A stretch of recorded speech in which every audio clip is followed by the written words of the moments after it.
So we're going to take a little look at a cool mod that I've had some fun with today.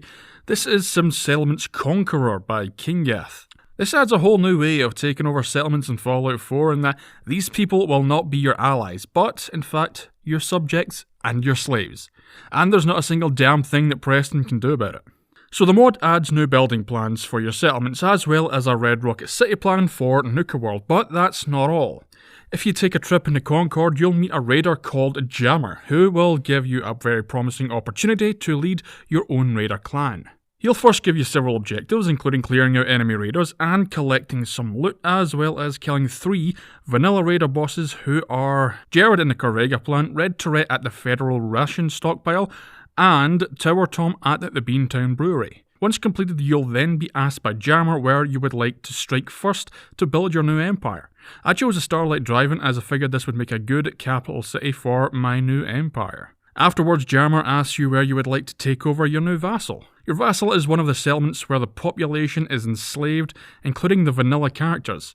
They will then be under your command, and then their junk supplies will then make its way to you via the supply lines that are automatically done for you. As you can see, you can recruit raiders to aid you in your conquest, but just be careful when you take your first settlement as your base. You'll notice that around 11 or so raiders will turn up, or at least they did for me at the Starlight Drive-In. These will be the troops you use to expand your empire, so make sure you don't take too many or it's gonna leave your home base unguarded. So let's talk about slavery. You can take over settlements as a slave colony. Yes, we finally get to do it, and don't say you think it's horrible. I know we've always wanted to try this in Fallout 4, you horrid people. Once you take over a settlement after selecting the slave option from Jammer, your subdued settlers will now have slave collars on them. Again, the trade lines are done for you, and you will see food and water being distributed around your new empire. One thing you need to be careful about is the hired guns in the form of gunners protecting the settlement from your troops.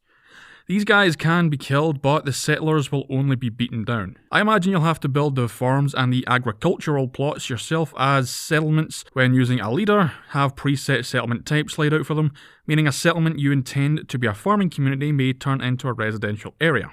I just want to say a few things about installing and running the mod right now. It is stated on the mod description page that Sim Settlements 3-in-1 is needed along with Settlement Framework. However, Kinggath has stated that it only needs the base mod of Sim Settlements and that the site wouldn't let them select just the base mod.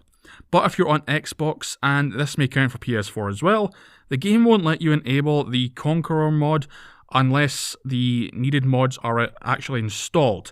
Meaning that I think you do actually need the 3-in-1 mod for it to work, otherwise you just can't enable it. Also, if you take over your first settlement after Jammer's quest, he should be in or very near that base.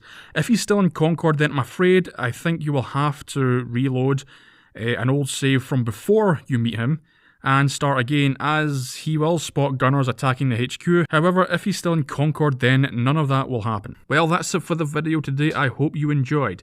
I know that was a bit short for what this mod is, but I really wanted to just get to the gist of this and get the details out there. I do plan on making other Sim Settlements videos because there is quite a bit of content coming out for them, including other settlements and things. Those would be interesting to see, so take a look out for those in the future, and yeah, hopefully we can make some really cool videos out of it. So, if you want to follow me on Twitter, I am at the Donglebot, or you can click the link in the description. A very warm hello to any new subs.